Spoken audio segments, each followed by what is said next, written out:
Hi,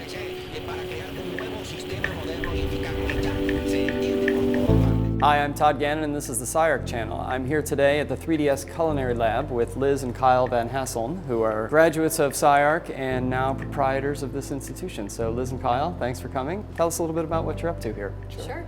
So the 3D Systems Culinary Lab is a culinary innovation center dedicated to exploring how 3D printing impacts the food world. So fine dining, F&B, culinary innovation in general. And how long have you been at it here? We opened this location just in October. We've been working on culinary 3D printing for, what, 3.5, 4-ish years now?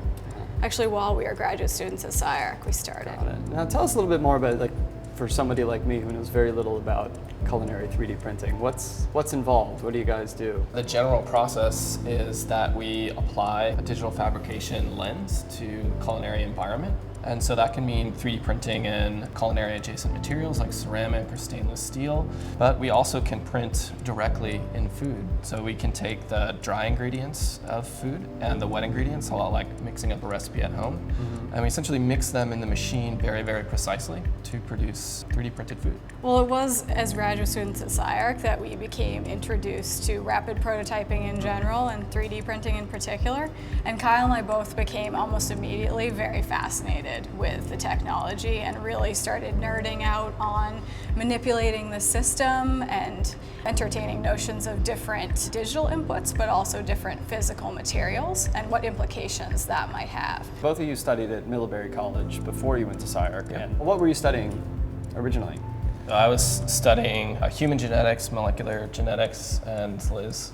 I was studying kind of human health and molecular genetics. There was already a kind of leap from one field of study to the other. What was that like, moving from the sciences into SCI-Arc? Personally, I wanted to find a balance between more creativity in my daily life and that analysis. And architecture kind of, at the beginning, very abstractly, seemed like maybe a good fit. So it's something we started to look into. I think there was one cohort that used the robot house before Liz and I were there, and they did a tremendous amount of work, and then we were lucky enough to come in and start to use those tools as well.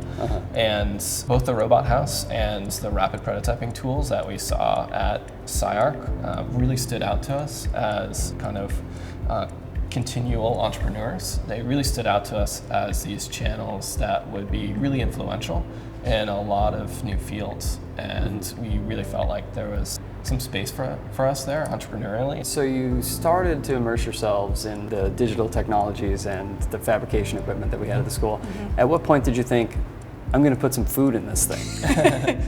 It was pretty early on.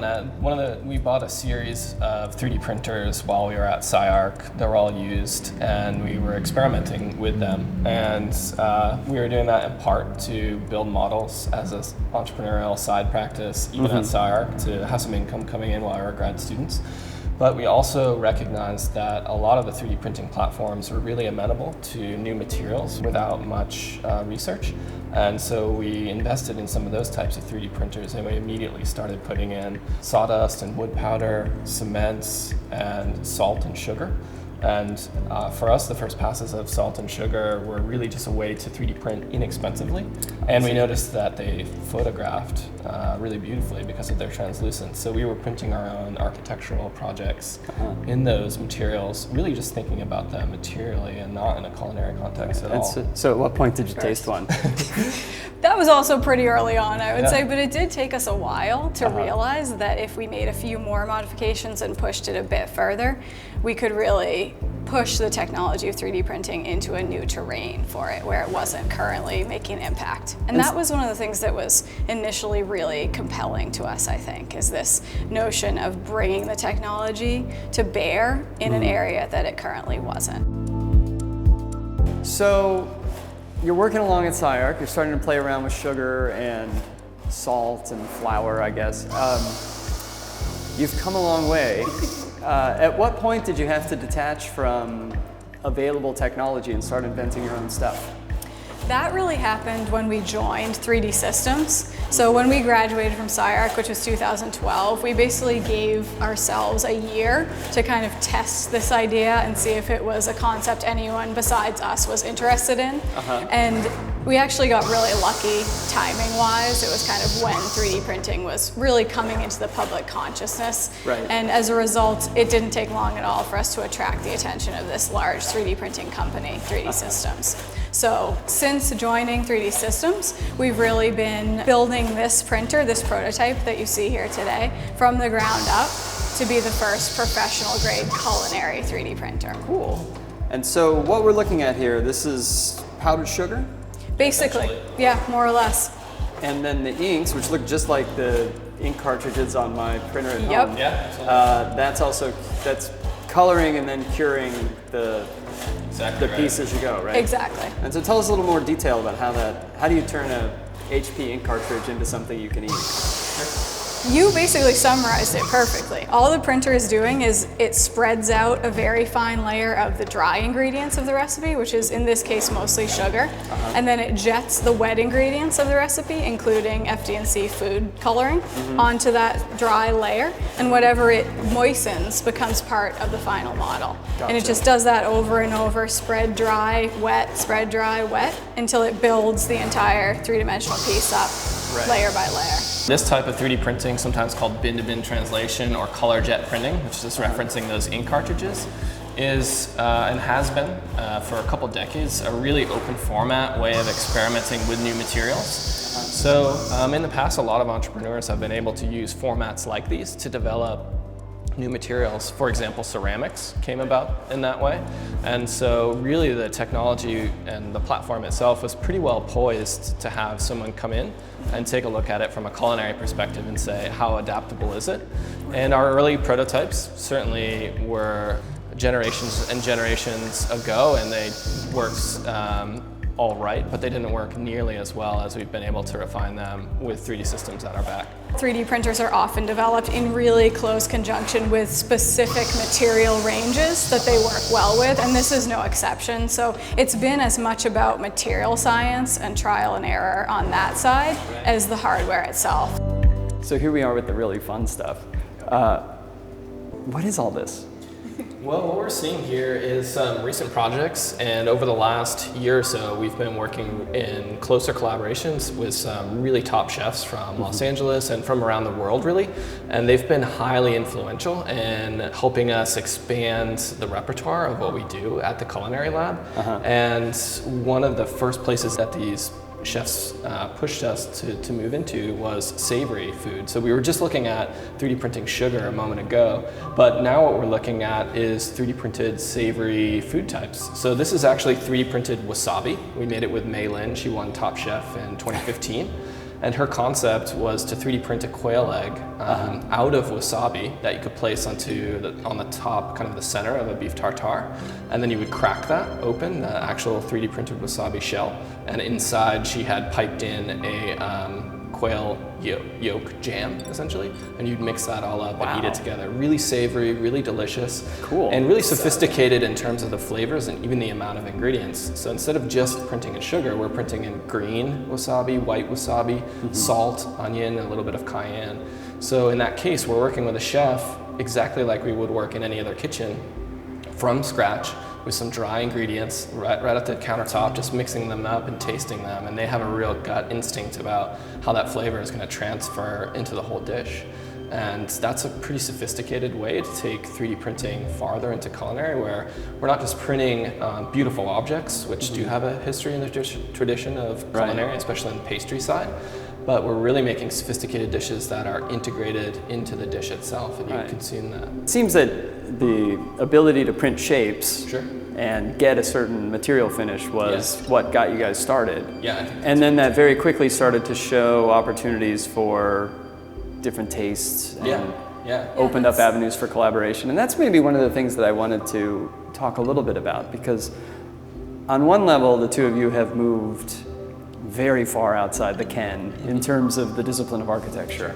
But in another, it seems that there's still quite a bit of architectural thinking going on. I think you're exactly right, and I will say that I count myself very lucky to have design play as large a role in my day-to-day professional life as it does. And 3D printing for me is a much more desirable time scale than architecture for design to happen. You know, you design something and then you see it that day and you can iterate on it rather than years or decades. Cool. So I find that to be compelling, but you're absolutely right that working with chefs who are total artists in their own right and also very sophisticated scientists as well is extremely gratifying, and it allows us to bring to the table some of the formal geometric aspects of the collaboration. And as Kyle was saying, one of the most interesting parts is that each culinarian brings a unique lens and set of characteristics that they're interested in pursuing to the project.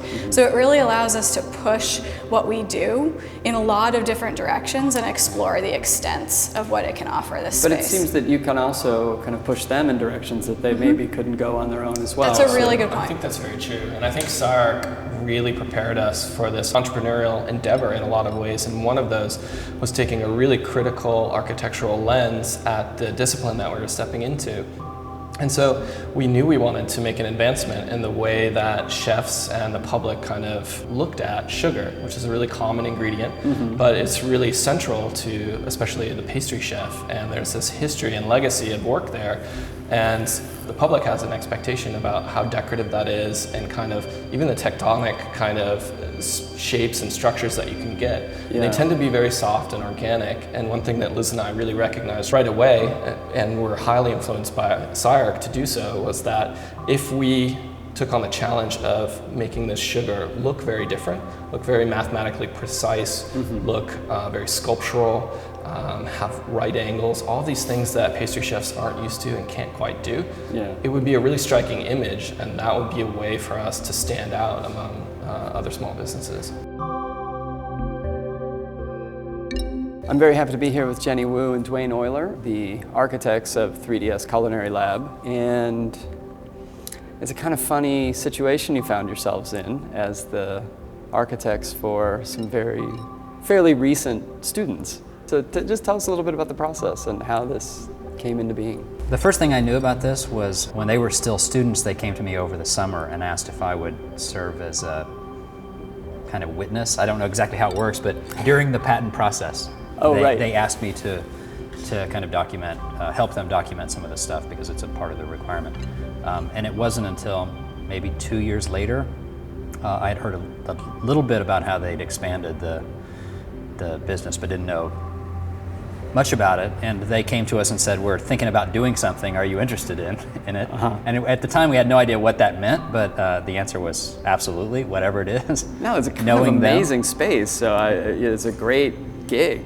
Right, but you wouldn't know if you just came in. I mean, the existing building was completely built out. It was an old bank building, and there was already the vault, but there's offices in front. There was a full mezzanine plus a very much lower roof than ceiling than this. So obviously the big thing is opening up the space and then inserting this fantastic stair. Tell us a little bit about this. We knew that we wanted to feature part of the program, which is this demonstration kitchen. There is the glass box in the center where the 3D printers are located, and then they would invite chefs to cook and demonstrate how they would use the 3D printers. And so we knew we wanted to feature that, but not in such a kind of obvious way. So because of the high ceiling, we wanted to create this mezzanine. So we thought, why not let the mezzanine sort of kind of bring some attention to the demonstration kitchen? So that's how we started to conceive this sort of stair rail to kind of mezzanine guardrail system. This portion is usually what most of our projects are entirely. And so this one began a little bit differently in that we actually had to consider the organization of the space first. And we arrived at the idea like we needed something to mark that demonstration kitchen in the vertical. So that was an important part of the organization of it. The sugar printing room is obviously central to the space. So we knew that we were going to bring something much more playful to the table at the end of the day. it was really the organization that drove a large part of the early part of the process. What's really striking about the space, how open it is and how much of it doesn't really have anything. That you really worked pretty hard, it seems, to empty the space because the stair is part of a much broader and fully fledged architectural project that, even though it maintains a lot of the kind of signature Oyler Wu complexity, there's a kind of restraint here. A lot of the strategy with these pieces was like, how do we take those things and anchor them into the space so that there becomes a more nuanced transition from the simple elements to the more complex elements? I like the idea that somehow the space has to push into new territory, just like the stuff that Kyle and Liz are doing is pushing into new territory. If we could always have our students as our clients like them, we'd be really lucky, because in some ways, because they understand where we're coming from, and obviously studying at SCI-Arc, they have, a similar design interest. The relationship was really quite seamless and really, it was amazing to work with. And, there were things that, they brought to us that helped us actually push our design further. You couldn't ask for a better client, because they have a very clear set of requirements. They knew what they needed from a functional standpoint, and they knew that they needed something that somehow tapped into the ethos of their company. But at the same time, they didn't have a preconception about what that would be. And so I think they understand that you're going to do something that is beyond exactly what they can outline. And I think that's a difficult client to find, who both they know what they want, but they know you're going to be able to provide something better than they can see at the moment. Yeah. They did that, so they were fantastic every step of the way. You had been doing a lot of experiments in wood, and then you sort of shifted into metal and a lot of bent metal and welded and bolted metal. Right. And now here we see the wood coming back into the equation. Yeah. You've got two different things. There are the fins that become integrated with the steel structure of the stair and railing, and then you've got these milled panels as well. So are we opening up another phase of material exploration for the two of you? I would say it's probably less about the material and more just about a movement towards something that's not pure line. We did some of the installations that were really pure line, and we're really now trying to open up the idea of using mass and of using surface in ways that are working in tandem with the line. So here, you're seeing the planes of the fins, and you're seeing the mass of this piece and the other wall piece. A lot of the strategy with these pieces was like, how do we take those things and anchor them into the space so that there becomes a more nuanced transition from the simple elements to the more complex elements. Maybe you could tell us a little bit more about some of the new techniques that have entered in as you made this piece. The big one was something that's been on our wish list for a very long time, which is the use of CNC bending. There's still a mix of things, some hand-built, some CNC bent, and a lot of hand cutting, but this was a time when we could take our digital files and we work with this company in Wisconsin that has one of the very few CNC benders. And so these pieces, we'd send off digital files, and a month later, a crate full of enormous crate full of 13-foot long noodles arrived at our place, where we had a very elaborate jig waiting for each of those pieces to go in. With the exception of the stair, because we didn't want to build the jig 10 feet in the air, all of it was built as one piece. Right. The curved pieces were continuous. It was one welded together continuous piece.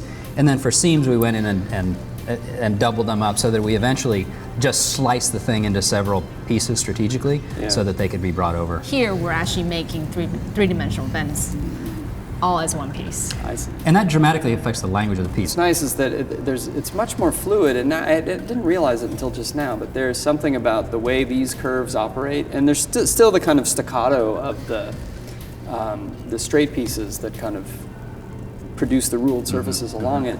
But then when you see that kind of continuity against the milled sections down on the counters downstairs and along the outside wall, there does seem to be a new kind of dialogue. Like this is something that I haven't seen in your work before.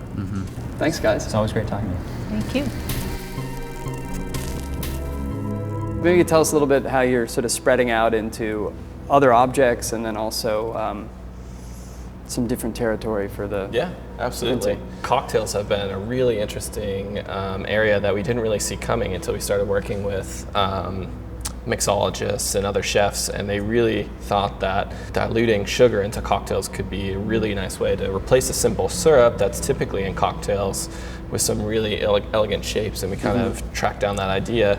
This is one example that we did for Ferran Adria for his 50th birthday. It was served up in modernist cuisine at Nathan Mirabold's test kitchen.